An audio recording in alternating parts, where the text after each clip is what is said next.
Assalamualaikum warahmatullahi wabarakatuh. Saya akan membahas tentang ilmu perkembangan masa hidup manusia. Yang pertama, prinsip-prinsip perkembangan.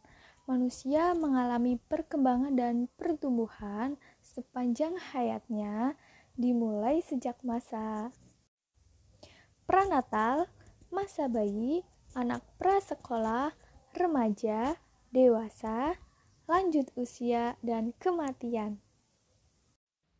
Menurut Elizabeth Berloch, masa sebelum lahir, sejak kehamilan sampai bayi lahir, kira-kira 9 bulan 10 hari atau 280 hari. Pada masa ini, terjadi beberapa kejadian, yaitu penurunan sifat bawaan mental psikologis anak, penentuan jenis kelamin anak, kepastian apakah lahir tunggal atau kembar, dan posisi anak dalam keluarga. Next, yang kedua, masa bayi baru lahir. Sejak lahir, kira-kira bayi berumur 10 atau 15 hari. Pada masa ini, mulai penyesuaian diri dengan keadaan suhu udara, menghisap dan menelan makanan atau air susu, bernapas, dan membuang kotoran. Selanjutnya, masa bayi, umur 2 minggu sampai umur 2 tahun.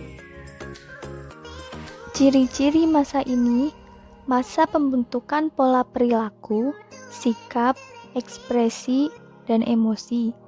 Bayi berkembang fisik maupun psikologinya, meningkatkan individualitas pada sosialisasi, masa permulaan berkembangnya seks atau jenis kelamin, dan masa permulaan aktivitas.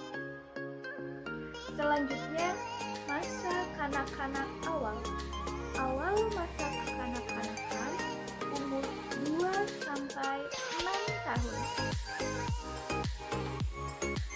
Masa ini, mereka lebih banyak dipengaruhi untuk mengikuti teman-temannya daripada orang tua sendiri. Pada usia ini, banyak anak yang menunjukkan minat seks. Mereka sering memperbincangkan hal ini dengan teman-teman bermainnya, bahkan sesekali dengan orang dewasa. Memiliki kemampuan untuk menirukan perilaku seks orang dewasa, baik karena melihat gambar atau melihat orang tuanya. Masa puber atau remaja, di mana masa ini berumur 12 atau 13 sampai 16 atau 17 tahun, telah haid pada anak perempuan dan mimpi basah pada anak laki-laki. Dalam tahap ini, anak mulai kritis dan menanggapi sesuatu ide atau pengetahuan dari orang lain. Masa dewasa. Masa dewasa ini merupakan masa transisi di mana pria dan wanita meninggalkan ciri-ciri jasmani dan perilaku masa dewasanya, memasuki suatu periode kehidupan baru. Masa ini adalah suatu masa yang berprestasi, bahkan menjadi lebih mengalami stagnasi. Masa lanjut usia. Kecenderungan semakin tergantung pada orang lain, baik bantuan fisik maupun ekonomi.